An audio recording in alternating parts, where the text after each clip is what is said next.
This is Sports Talk with Steve Jones, a Seven Mountains Media production, your daily talk show with the voice of Penn State football and men's basketball, featuring interviews with special guests. Now here is your host, Mr. Steve Jones. Hola, buenos dias.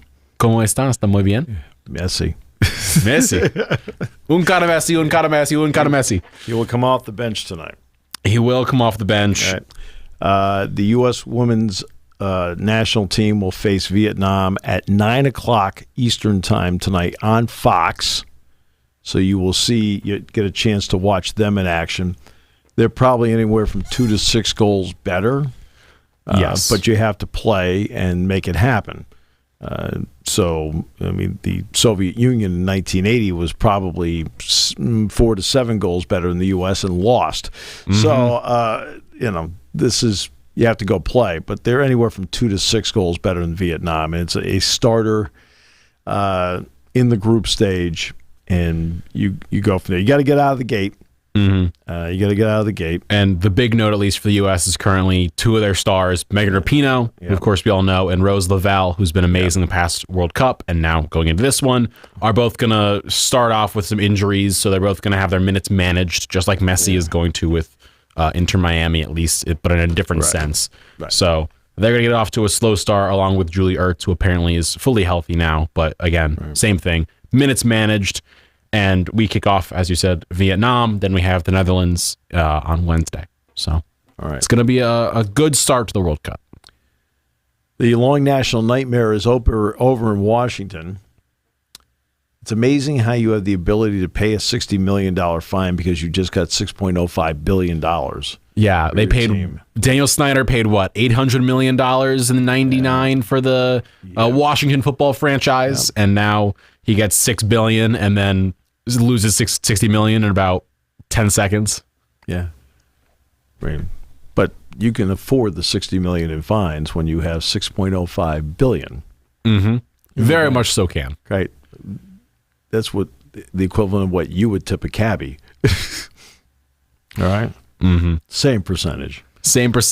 Yeah. And I am not one to always root for other teams, but I am happy for them because, I mean, what was it? Jerry Jones discussed this when he was going into that meeting. He was like, it's about to be a really great day today. Yeah.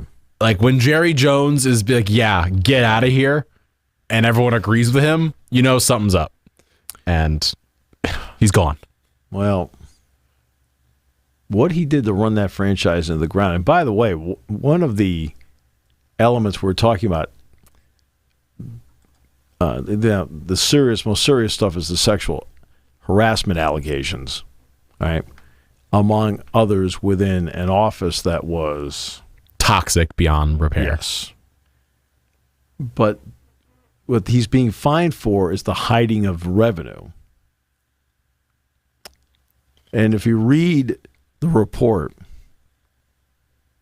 part of the ability of shifting around revenue also dealt with a college football game that was played there. It's like Al Capone getting caught for tax evasion. Guess who the game was? Penn State at Indiana. Oh, boy. Indiana that was their home game. They got $3 million to move it there. Mm-hmm. But some of the moving around of money to shield it from the NFL involved that game. Nice. Yeah. That does feel like Al Capone getting caught for tax evasion, though. It's like there were a lot worse charges he should have been caught on, but this is what you're going to get him at? It's better than nothing, but yeah, it's not the most. Well, they got him. They got him, but not of what they should have. But crazy. He's out of the league now.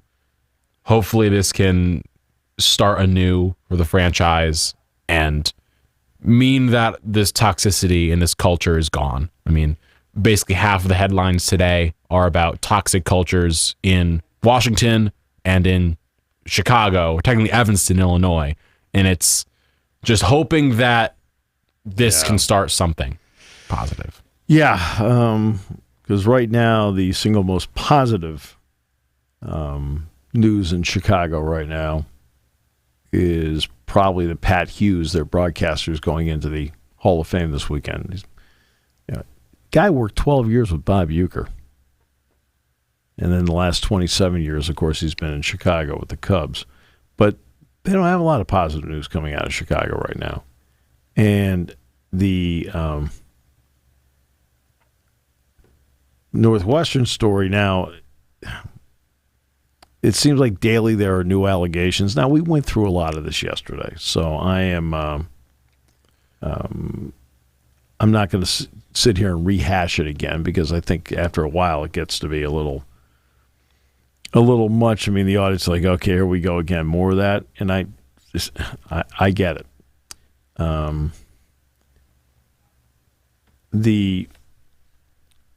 But the ACC commissioner, Jim Phillips, was the athletic director there. He has vehemently, and I'm talking in the strongest terms, he has vehemently denied any knowledge of anything that has gone on there. And he did not, this is not one of those you had to read between the lines as to what he was thinking. He was direct about it.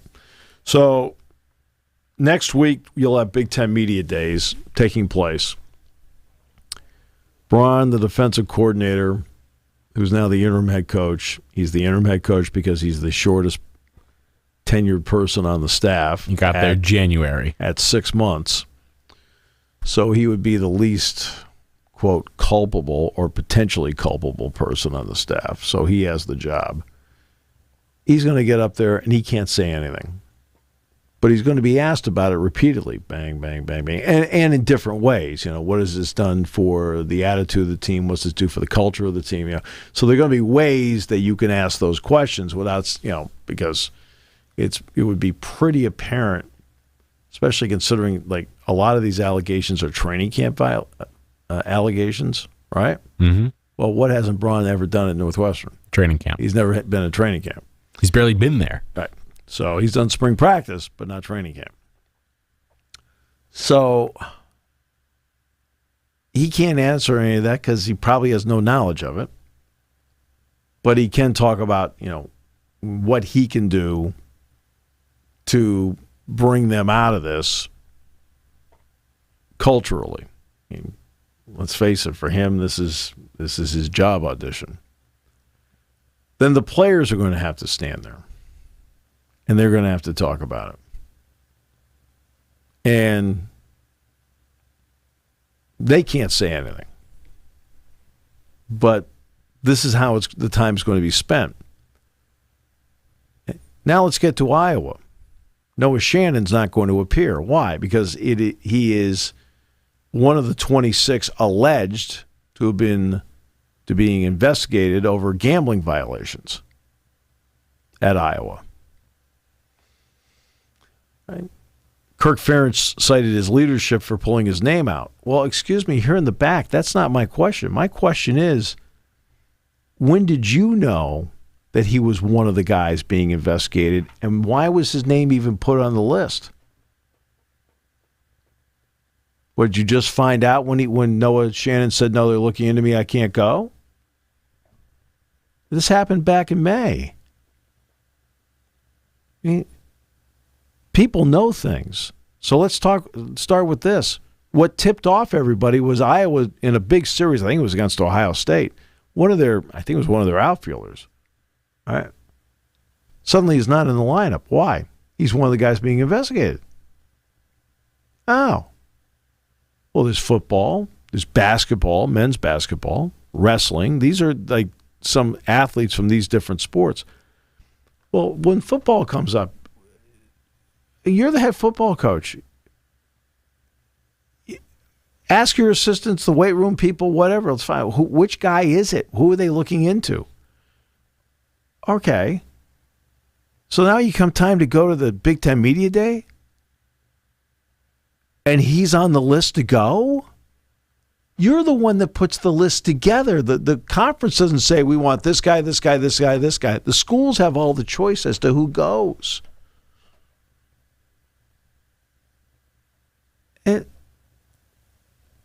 Where's the common sense here?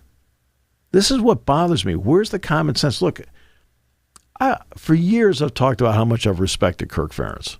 Okay? For years. In fact, my high school quarterback played at UConn with him. Same team, right?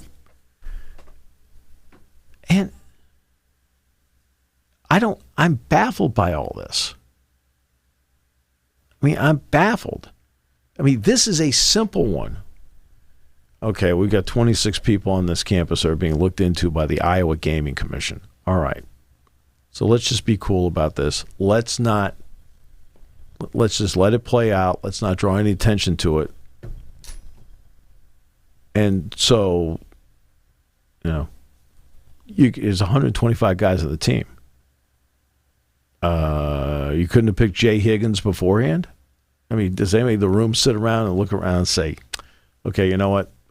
Okay, these are the guys we propose. Hey, you sure we should bring Noah? Again, this is internal. This is not external. I mean, now we know that he's one of the names linked. Okay. I don't get it. You're saying this as if there was there's real thought put in by people, and people think about consequences. That's what you're saying. You're saying like, oh yeah, people totally think about this stuff. No, it happens way more than not that these types of things happen. And you just sit there like, are you serious? Like, could you have not seen this as an outcome possibly as looking really bad PR wise? Some people say there's no such thing as bad publicity. There is. There is. There very much so is. And Iowa's in the middle of that right now. I mean, I don't get it. Where's the common sense? I mean, who is in the building or that steps up and says, "Hey guys, before we do this, let's just make sure nobody we're taking is on that list of names." Because they never have released it, but internally they know who's being investigated. I mean, you think the coaches are sitting there, like, when something comes out like that, there are 26, including football players. Football player or players, okay? I don't know which it is, because they've never really identified if it's multiples of sports, but there's football, men's basketball, wrestling, among others, of the 26. Iowa State has 15 others. It's up to 41. Okay. All right. Now, for all we know, the bets had nothing to do with college football. For all we know, they are innocent and had nothing to do with it, and somebody just dragged their name into it. I don't know. But you don't draw more attention to it than you need to, because you have to ask Kirk Ferentz at the press conference. Noah Shannon isn't here. He withdrew his name. When did you know that he was one of the 26 being investigated for potential gambling violations? When? Simple. All right. Now, he'll dance around. That's not my question. When did you know, and why was he on the list to come here? We won't get a straight answer for that. I know, but you have to ask the question. If asked in 10 different ways, I'll never get a straight answer. And by the way, it's a fair question. Yeah, it's a more than fair question, because you were all of a sudden expecting this kid to come, and you were prepared to question him about everything he's involved in. Yep. And then they're like, oh, he's not coming anymore. And you're like, well, number one, you shouldn't have put him on the list in the first place. And number two, when you did, not bringing him is even worse. Well, but he's the one, the athlete's the one that withdrew his name. Yeah. Because he was like, this is a terrible idea. Yeah. He's the one that withdrew his name. Okay. The college student is the one who saw the terrible parts going on. So here. now let's take Coach Ferentz in his own words. He showed great leadership by pulling his name out. Where was your leadership? Like, so often it is discussed how, like, these are college kids, these are teenagers, they're not adults yet. He made the adult decision. The actual adults didn't make the adult decision. Well, he made the adult decision because he didn't want to stand there and potentially face the music about it. But that's at least more adult than anything Iowa did here. I know. You can't tell me there was a smart decision made on this part from Iowa's end. No. At least he was like, yeah, I need to not be there. This is going to go terribly. And to be honest with you, you know what's keeping it from being a bigger story? Northwestern. This is going to be a crazy media day. Yeah. Northwestern's keeping. Now, you have the usual storylines are going to be in there. Ryan Day's going to be asked about the Michigan thing, about having a new quarterback in Kyle McCord. Harbaugh's going to be asked about the NFL. Harbaugh's going to be asked about the NFL, but he'll be asked about J.J. McCarthy. I mean, this is really the first quarterback, and all the time he's been there, this is really the first quarterback he's developed, which is really interesting. Now, he has gone so often with the transfer route, and now this guy McCarthy's a really good player. He'll ask a status update on Blake Corum coming off his knee injury. He'll be asked about the transfers that they used to replace the offensive line, veterans. So he'll be asked about that, who the playmakers could be at wide receiver. There's no Ronnie Bell. A.J. Henning transferred to Northwestern. Might be regretting that a little bit.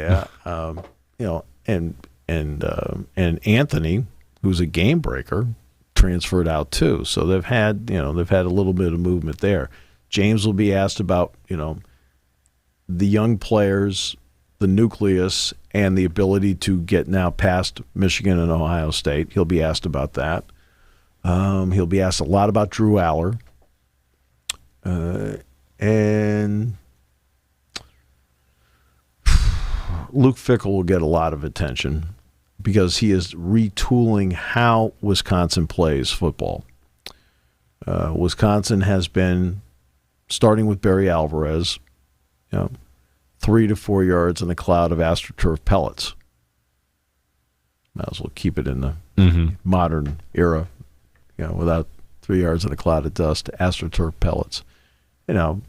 From Brent Moss to Ron Dane to all the other running backs that they've had there along the way. Gordon and Moss and all those guys. Okay, well now you get up to this point. They have Braylon Allen, who's very good, but they've transferred in a quarterback. They brought in an offensive coordinator that likes to spread the ball around. The guy they brought in from North Carolina, and that's going to get a lot of attention. Something that you don't ask, but is worthy of really good discussion moving forward. This is the last year of divisions. And this will be a question that I will ask repeatedly on a show like this or other shows. And I'm not going to ask it to coaches because that's not – it's just a speculative question. So asking speculative questions doesn't not get you, great. but it doesn't get you anywhere, get you nowhere. But once they go 1 through 16, is finishing sixth good? Not terrible. No, but is it good? Is it good enough? That means there's 5 teams in front of you, right? And in all likelihood, there are 5 really good teams. And it could be as many as 4 outstanding teams. I view this as those mid to late 2000s NBA Western Conference dealings, where there were teams getting into the playoffs as the 8 seeds at like 50 wins, which normally should get you a top like 3 or 4 seed. While true, but finishing 6th does not get you to the college football playoff. That is the issue here. But if you finish 6th, at least you're going to probably end up getting a decent bowl game, one would assume. You will, but if you're consistently finishing anywhere from 5th to 9th, what does that do for the coach's job security? Not great. Why can't you get us top 4? Okay. 10 to 16 becomes obvious. But finishing between 5 and 9 over a 4-year span, there are little subtle things here where you can sit there in a division. So let's just say it's 1 through 8. So we'll stick with 16, right?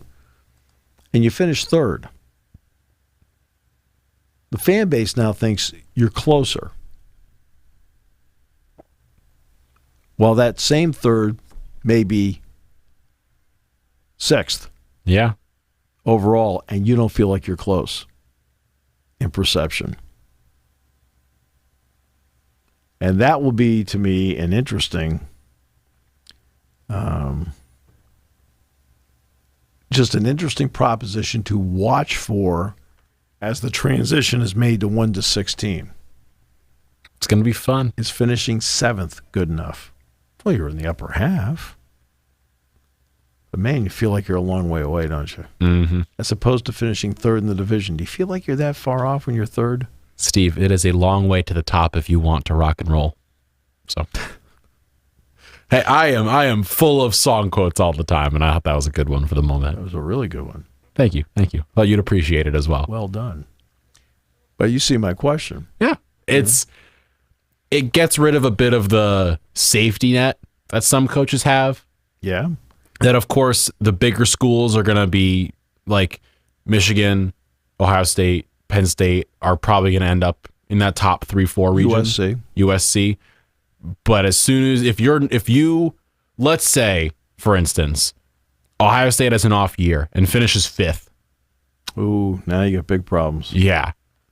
That's where the Pandora's box is going to open up, because at some point every decade or two, a team has a bad year, a rough year. Alabama has had 2 or 3 losses in some seasons. It's happened before with Saban.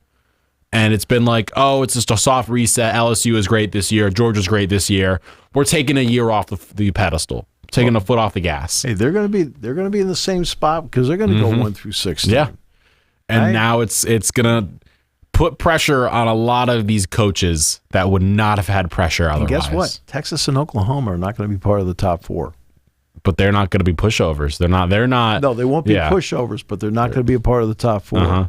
You know, I talked to Bill Barnett, who does the play-by-play, or Dave Barnett, who does the play-by-play for Arkansas. Mm-hmm. When Penn State played Arkansas in the Outback Bowl. And they played Texas earlier that year in Fayetteville, and they clobbered them.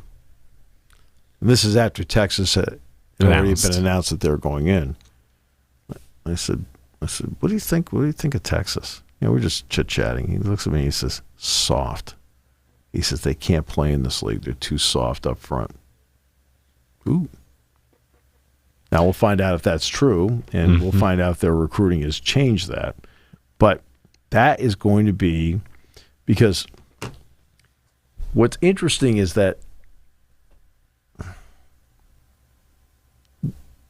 the media dictates a lot of conversation. That we do. Okay. They dictate a lot of conversation and can dictate a lot of pressure. This scrapping of divisions has been one of those pressure points. And I've been sitting in a chair saying, hey guys, take a long look at this and ask yourself the question, is finishing 6th? When I brought it up in Wisconsin, I was talking with Dave Refson and Matt LePay. Matt does the play-by-play for Wisconsin, and Mike Lucas, who retired after 50 years, but Mike was part of the conversation. This is after I told him that Top Trees was going to get leveled. for a oh no, this is going to be for a Marriott collection. No, this is actually happening? Yes. Wow. I am new to the area. As soon as the talk show is over with football, the next day they're bulldozers. Wow. Okay. For the hotel. Mm-hmm. All right. And so I was telling this because Dave Refson has stayed he says, you're not pulling my leg, right? I said, no, Dave. He goes, Steve, that's great news. Then I told him it's going to be a 4-star Marriott collection. Mm-hmm. It's going to be terrific. He goes, wow. Okay. So we were talking about this, and then I brought up this idea to them. I said, hey, guys, no divisions. I said, so let me ask you guys.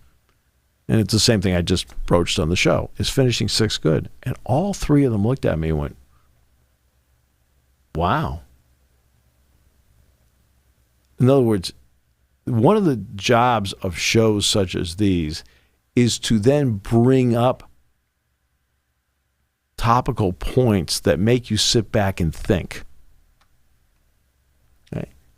And instead of, who's got the better legacy, LeBron or Brady? Oh, God. Okay. Well, the correct answer here is D'Brickashaw Ferguson. If you could possibly change the channel now, let's do it, okay? Because obviously there's no intelligent life here. Bing. But broaching topics such as this makes you think. There's no right answer here. Mm-hmm. There's no right answer because we haven't seen it play out yet, but it makes you think. Is even finishing fourth good? It's all about getting into the 12. Real question, though. Is even finishing third good enough? If he gets into the 12, yes. But let's say 3 doesn't get you in. Okay, now you have questions. You have questions.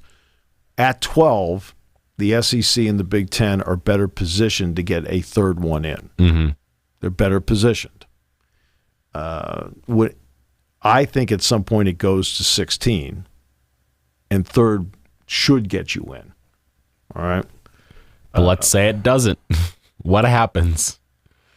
I think it depends on the trajectory of the program. So, for example, if you are, let's take the Wisconsin thing. New head coach, you finish third, you feel like you're in an upward trajectory. If you're Ohio State, you're third, you're out, and you've lost to Michigan back-to-back years. Bit of a different discussion. Are you now having a discussion about Ryan Day? The context is where number 3 matters. At 4, it gets shaky. Yeah. I'm just saying, these are all questions that need to be asked. And a lot of it depends on where your program is at that hour or where it has been to where it is now. That enters into it. Mm-hmm. But it's something to contemplate. And it's a narrative the media has been pushing. Get rid of divisions, get rid of divisions. You need to have the top 2 teams play each other. Like we really know who the top 2 teams are? I mean, remember, Leaders and Legends was put together in such a way where Michigan and Ohio State were in different divisions, and the idea was, hey, it'll be really cool. They'll play each other in the championship game. You want to know how many times they played each other in the championship game? Guessing that number is less than 1. Yeah. It's 0. Because Michigan never won their division. Never. Ooh, okay. So you can come up with all sorts of adorable ideas to... Look, we're going to get Michigan and Ohio State into the championship game. Over here in the back, you tried that once already. It didn't. You ended up with Bupkis. Okay, Michigan State was the better team in Michigan at the time. So, it's not a topic that will be brought up to the coaches or the players, nor should it be, at Big Ten Media Days. But if you're doing a talk show in a round table with other people, it is a great question to ask members of the media. Okay, everybody's been pushing around this table to scrap divisions. Okay, so it was finishing 7th good. Shrug. Nobody will know. Nope. But it'll make everybody think. And you have to throw out topics sometimes to make people think. So that's how media days will break down. I believe today is the day the Pac-12 has its media day in Las Vegas. That it is. And not to their credit, they have no TV deal. To their credit, they floated that to the media that there will be no TV deal announced at the media day. So you're going to get like when, okay? Now, I believe they've copyrighted the word soon.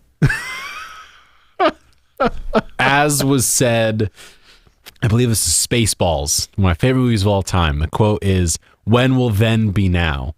Soon. Oh. When does the season start again? Soon. What, like, if I can ask you real quick, because I am not the most knowledgeable person on this, what happens if they go into the season with no media deal? Like, what? Nothing. Like, what happens? Nothing, because their media deal runs out in a year. Okay. So they're all set for this upcoming season. It's the new media deal that will begin. Beyond that. I believe it technically begins August 2nd of next year. So just before, so in almost a year's time, right? They got to have a media deal in place. Right. Now, remember, the Big Ten, the stories were coming out, and I talked to a couple of people internally at the time, and they said, when do you think? And they said, maybe around Memorial Day. This is last year. So we're talking about it on the show. Hey, maybe Memorial Day, right around that weekend, give or take a week, whatever, we'll get the new Big Ten media deal. And Memorial Day came and went. No deal.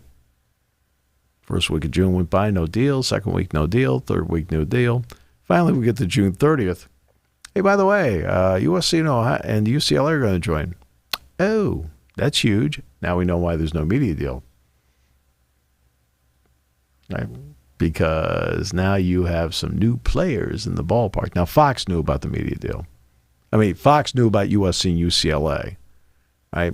But the other partners, they had to then get them up to speed. So the Big Ten did not announce its media deal till mid-August last year.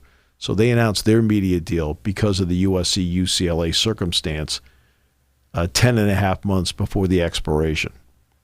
So the Pac-10, which doesn't have that kind of addition, it is not unusual to be 10 and a half months away and having your deal. Now, the SEC announced their deal with ESPN years ago. Mm-hmm. It's been a hot minute. Years. But it's going to be brought up because it looked like they had a deal done in September. And I'll tell you the big mistake that the Pac-12 made. They messed around so much with the UCLA thing. I mean, the UCLA thing, look, cut bait. They want to go. Let them go. But they're playing the games with the California border regions. They're playing, and Kleofkoff is going to them and saying, what a bad move it is. And they're putting all this thing about the money and travel. And please, just, you know what? Cut bait. Cut your own deal. They're not coming back. This is like a bad breakup, a bad divorce. But you're not coming. They could do nothing about USC because USC is a private school. Mm-hmm. They could do nothing about them. Zero. Right? And each one is leaving on August 1. They join the Big Ten officially August 2 next year because that's when the grant of rights runs out for the media deal on August 1 at midnight. It's amazing how that grant of rights thing comes up. And they had a deal, it looked like, in place in September last year, and they backed off on it. I think trying to roll the dice they could keep UCLA. What are you doing? They're gone. Okay? Gone. You're stuck with Cal. The Big Ten has UCLA. Have a good one. They're free to leave when the contract is up, when the grant of rights is up. What are they violating? Last I checked, they're playing in the Pac-12 this year. Just like Oklahoma and Texas are playing in the Big 12. They're not violating the contract. The Pac-12 needs a new shiny toy. And that toy, who is the toy going to be, Steve? Well, what schools? Because the San Diego State thing has become strange because they're back in the Mountain West. $6.6 million. That was determined on Monday. They had a meeting, late Monday Eastern time. It was actually late in the day they met Pacific time. Mm-hmm. But so it went into the night, and then Tuesday morning came out and said, hey, and San Diego State was not a part of the meeting. But the two targets have been San Diego State and SMU.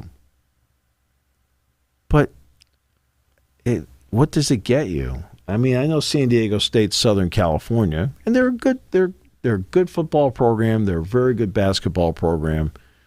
SMU, to its credit, has become a good football program. SMU, to its credit, has always been a good basketball program, especially when Larry Brown was there. But gets you back to the Pac-12.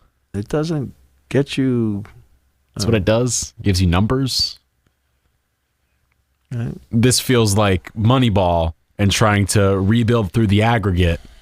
Johnny Damon and Jason Giambi is what they're trying to do right now. Oh, they're trying to be like, but we can get back to that if we just add more people. I'm not going to sit here and pretend I have any idea who their linear partner is going to be. So I read Andrew Marchand, New York Post, John Oran, Sports Business Journal, Dennis Dodd, CBS, Brett McMurphy. Reputable guys. Right? That are in tune and in touch with people in various conferences. Not in reading at those guys, not one of them can figure out who the linear partner is. And they say, we have a linear partner and a streamer, and we're going to get. and each one of them is like, nobody knows who the linear partner is. The streamers are all out there. You can get streamers, the whole thing. I mean, that one you can figure out on it. That one's a pick 'em. There's multiple streaming services you can go with. I mean, it's not. It could be one of 20 answers. Yeah, it could be Apple. It could be Paramount. Who knows? It could be Paramount Plus. Well, but Paramount Plus, I don't know. But it could be anybody. Is the point? It could be Amazon Prime. It could be any of them. The question is how much they want it, and they claim they're going to get as much money as the Big 12. Ha. Like, I don't know about that. It's a good joke. Who knew you have to go to California to get good jokes? But if you're just doing it. To me, brands are more important now than markets. All right? I'm talking about the college game. Mm-hmm. In the college game, brands are more important than markets. I mean, what is the Alabama market? I mean, God, not top 100. Thank goodness we have that Birmingham market. No, they've got the brand Alabama, right? Okay. We have to have the South Bend market? No, we've got the brand Notre Dame. The state college market everybody's clamoring for. Oh, yeah. The Big Ten has the brand Penn State. So it's about college sports is more about brands than markets. I will say this about the Pac-12. What they do have over the Big 12 in some areas is they do have some really good markets. San Francisco, even though, look, Cal and Stanford. Yeah. Right? Okay. People don't read newspapers anymore, but in the heyday, when you'd have a 12-page sports section, Stanford and Cal football would be on page 11. 49ers, Giants, chuck them in there. Giants. Let's add 49ers, maybe Sharks, the Warriors. Sharks. The Warriors appear to be a good team. Oakland's kind of nearby. But they do have San Francisco, Salt Lake City, Denver, Seattle, Portland, Phoenix, Tucson. If you're going to have good markets, you got good ones. Those are good markets, as opposed to the Big 12, where you have Houston now. And these are additions. You have Houston. You have to give BYU Salt Lake City. Okay. Orlando, Cincinnati, Kansas City, Dallas, Fort Worth, and Des Moines. I'll get back to it. And Morgantown. Some good ones, some not so good. Technically, Charleston. Charleston's the top 50 market. Nobody knows that, but it's there. It's there. So technically, do they have better markets? Yeah. But better markets only get you so far if you have actual things people want to watch. He will have to have his press conference today. To his credit, he will say nothing. And I'll be interested to see if he uses the word soon. That should be put on a bingo scorecard. Is like the center X, like the free space is the word soon. Yeah, because he'll say it within about 10 minutes. I'm guessing maybe 2 minutes flat. Yeah, but he's going to be asked a lot about it, and then he's going to be asked a lot about keeping the gang together, and he is also going to be asked a lot about any potential additions to the gang. That'll be his press conference. And there you go. I think no need to watch now. That's about it. We basically detailed to you everything that's going to happen. Yeah, I'd say 3 minutes. That was a quick, easy 3 minutes, maybe 30 seconds. Yeah. I mean, that's... boy. Yep. It's going to be a lot. It's going to be fun. It's going to be fun to see exactly what comes out of this. I mean, the talking season, which is what this is, has at least brought up some interesting topics. Definitely interesting. Because what will happen is, okay, let's take this, let's fast forward this. If the Pac-10, let's just say they come to an agreement with somebody and all 10 sign it, which means then all 10 will then enter into a grant of rights, which they've already negotiated the language on it. They've already got the language negotiated in the grant of rights. They just need to put the name of the company. Yes. Name of the company and then your signature on it saying you agree to it. That will settle down all of the realignment talk for, I'd say, 4 to 5 years. But it has to happen first. Yeah. It has to happen first. All right. So it's going to be fun. It's going to be a fun few days of different media days going on. Yeah. And so enjoyable. Yes. Gives us things to talk about, though. Absolutely. Not going to complain. Absolutely. Have you seen who is in first place in the American League East? It's a team named not the New York Yankees, so I totally definitely have not seen it. It is the Baltimore Orioles.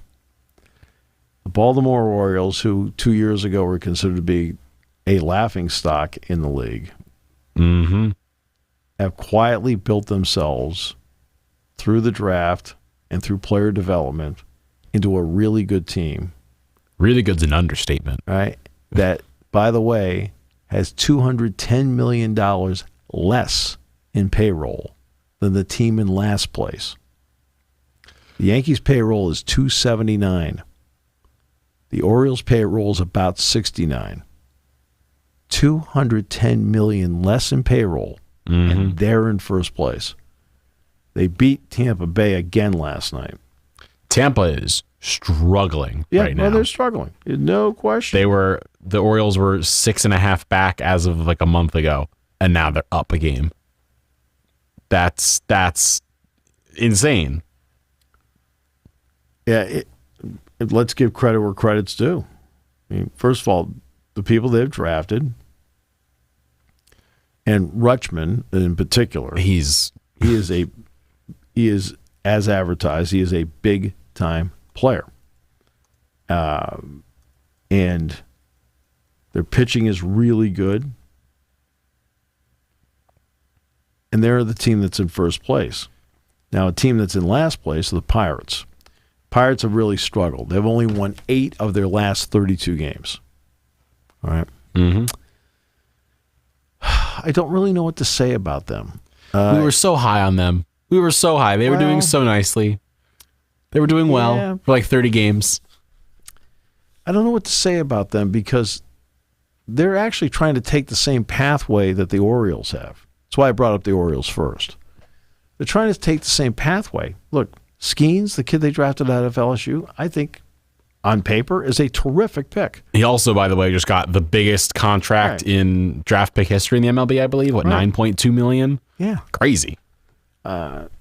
Henry Davis is a hitter. He is not a fielder.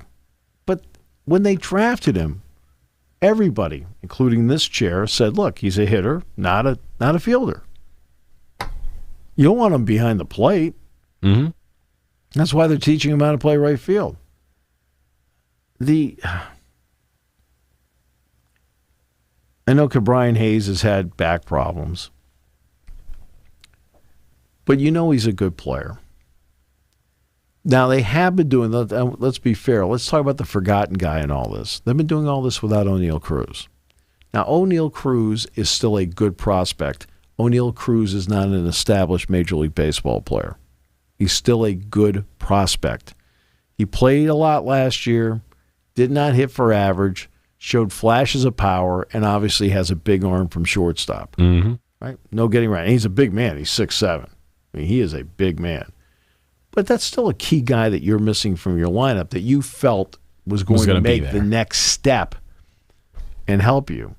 I mean, Peguero's fine. Nick Gonzalez is fine. But this is a guy you're building around. Building around along with Hayes as your left side of your infield.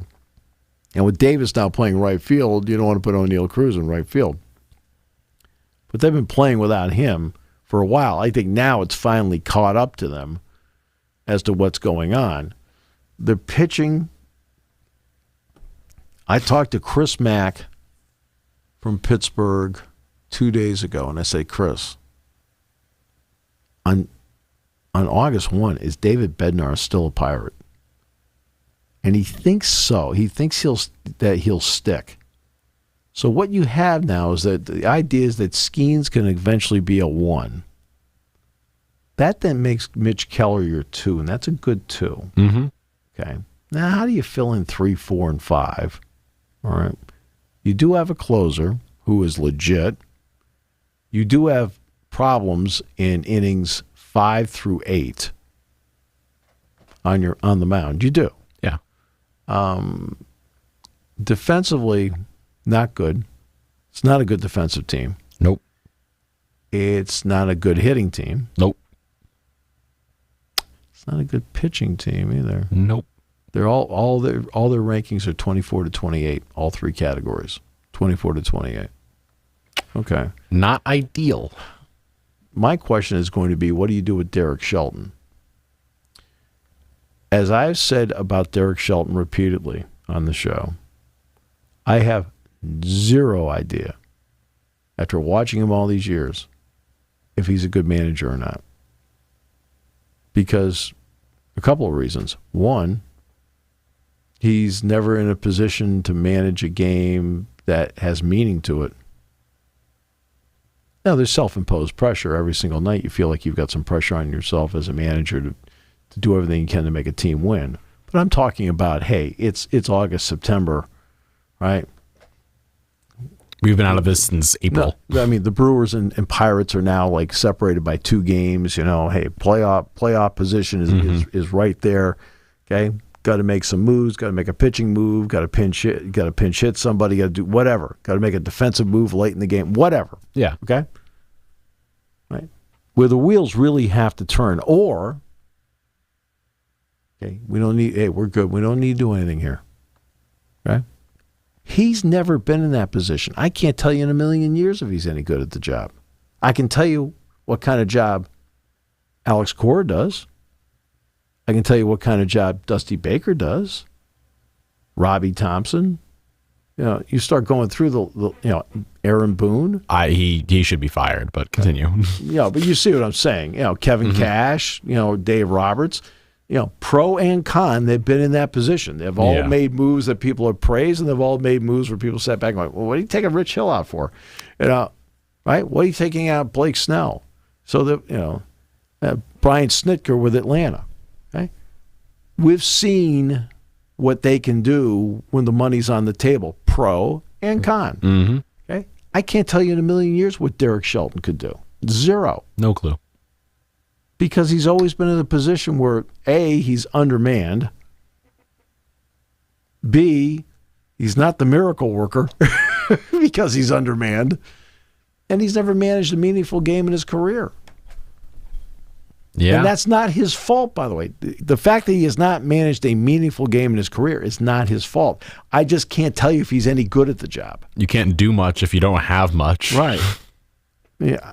He's got some good guys somewhere, but it's... Like Terry Francona was considered an absolute bust in Philadelphia. He won 2 World Series in Boston and has been great in Cleveland. Mm-hmm.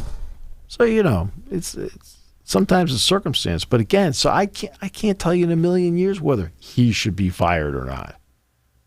I can't tell you that. I have no idea how good he is at it. Mm-hmm. I have no idea how any member of that coaching staff is good. None. No idea.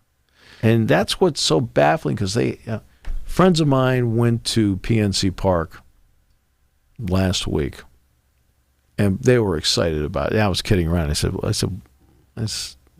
don't you want to go to a major league game? I was kidding around. They said, well, they played the Giants. I go, oh, there's a major league team. Right. And the Giants won. But I said to them, I said, all kidding aside, I said, that's the most beautiful ballpark I've ever been in. I said, gorgeous. I've been in a lot of ballparks across the country. Right? And I said, that's the most beautiful ballpark I've been in. I said, I love that place. I said, I love the view. I love the seats, the angle, the concourses, everything about the suites I've been in. I said, it's a great, great ballpark. I said, and the Pirate fan base, which in the 80s and into the 90s, I was very critical of the Pirate fan base when I was doing this show the first time through. And I said, it's not a good baseball town.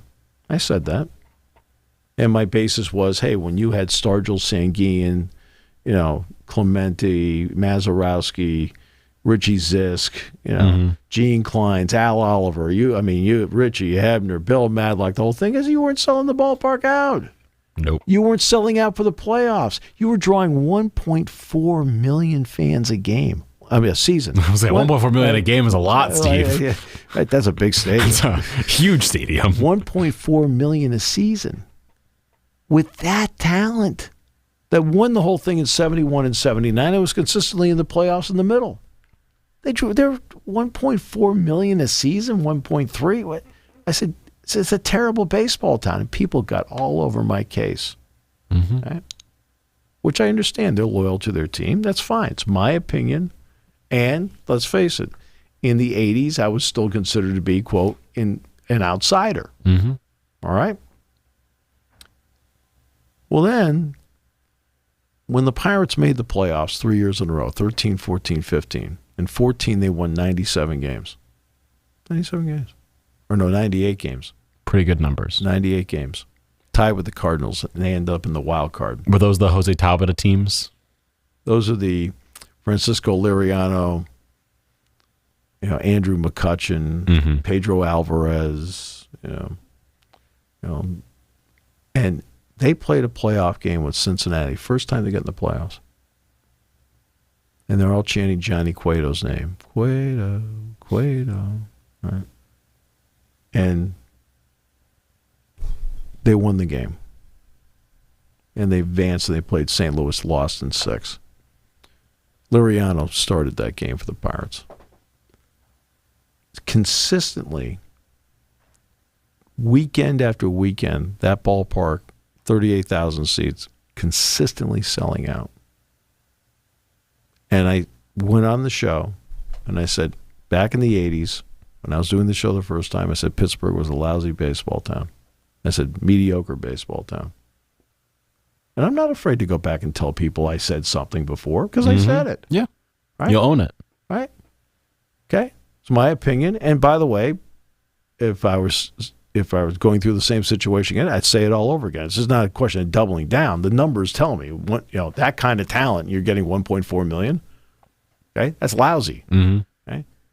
I said, this new generation of Pirate fans, I said, to go with those who have suffered for so long and just want winning in there. I said, you're now one of the best fan bases I've seen. You hung in long enough. They finally gave you something great, and you're showing up in droves. And not only that, I felt in 2013, because it was a wild card playoff game, I think the other one was Tampa had to win 2. They had to beat Texas and Cleveland, I think, because they were tied. Yeah. They had to play Texas, and then they had to play Cleveland. In 2013, I felt the crowd in Pittsburgh set the tone for all the other crowds in the playoffs that year. I never heard playoff baseball where every game was loud. And the first one that did it was the Pittsburgh crowd. You've never heard a loud baseball game before? Tropicana Field. Oh, sure. Never. No. But this is a great baseball town.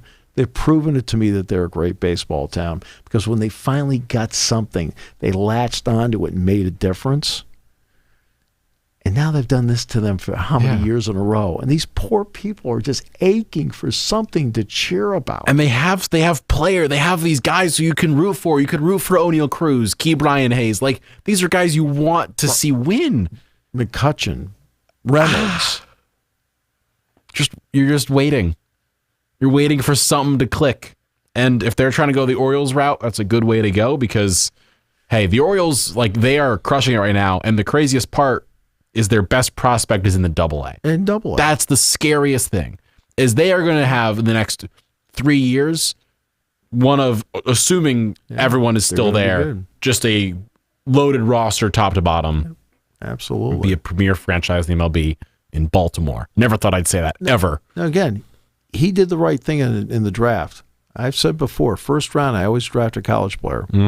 Okay, when I'm there in their position, and Skeens is good. If I'm in a position where I'm a really consistently great team with a lot of major league talent, I can afford to draft a high school player in the first round and give him a little time because we got time to buy over here. We're good. Mm-hmm. The Pirates don't have time to buy.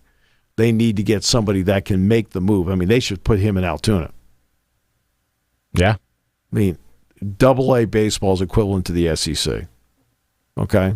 Maybe a little bit better in the SEC, but still it's right there. That's the next step. He should be in Altoona. He'll probably make one appearance in AA, 2 appearances, and then bam, AAA almost off the bat. I wouldn't put him on the roster till next year. But I think he'll jump up quickly. Yeah. It depends on how his arm feels after the College World Series run. Yeah. Okay.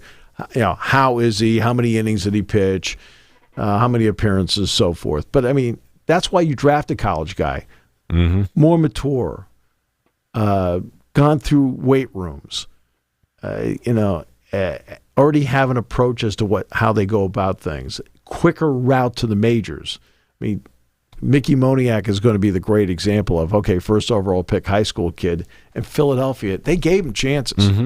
Now part of it is he did get hurt coming out of spring training a couple of years ago. He made the team and he got hurt, and it took forever for him to bounce back from it. Well, now look at him with the Angels, change of scenery. The guy is talented. He's really good. Turns out he is really good. He's made a difference for the Angels. But that's why you draft a college guy first. And we'll close out with Saquon Barkley. Jack Ham and I have talked about this repeatedly to each other for years. Saquon's biggest problem, first of all, the franchise tag was put in place for quarterbacks. That's why it was invented, was for quarterbacks. Well, now it's being used by every position except quarterbacks. And what's the one position that has seen a decrease in the tag number? And it's been running back, where the number's gone down, and the gap between receiver franchise tag and running back tag, right? It's like double. But remember, this is the first time he's been franchised. The Giants can franchise again next year. And this is where I go back when I talked about Le'Veon Bell with the Steelers. Le'Veon Bell's problem was not with the Pittsburgh Steelers. It was with his union. Okay? I could not believe when they went out and they negotiated this 10-year deal that they left the double franchise tag in there for the players. So dumb. Right? Okay. You're negotiating. Get it down to 1. It's like baseball arbitration. It's just not good. So when Jack and I were talking about Saquon's contract, the 5-year deal, we said, hey, look, to be honest with you, I said, it's a 7-year deal. They can franchise him twice. And they're gonna. Right? So the problem is what the Giants offered, not enough. For a guy that produced 27.7% of his team's offense, which was 5th in the league last year. 5th in the league. Right? And he's got a union that gave him a bum deal. It's crazy town, Steve. It's crazy town. We need a weekend. We do need a weekend. And, of course, the weekend is now here. Thanks for tuning in to Sports Talk with Steve Jones, a Seven Mountains Media production. Check back daily for all the latest sports news and analysis, the voice of Penn State football and men's basketball, and find us on social media on Twitter and Facebook at Sports7MM and at 7 Mountains.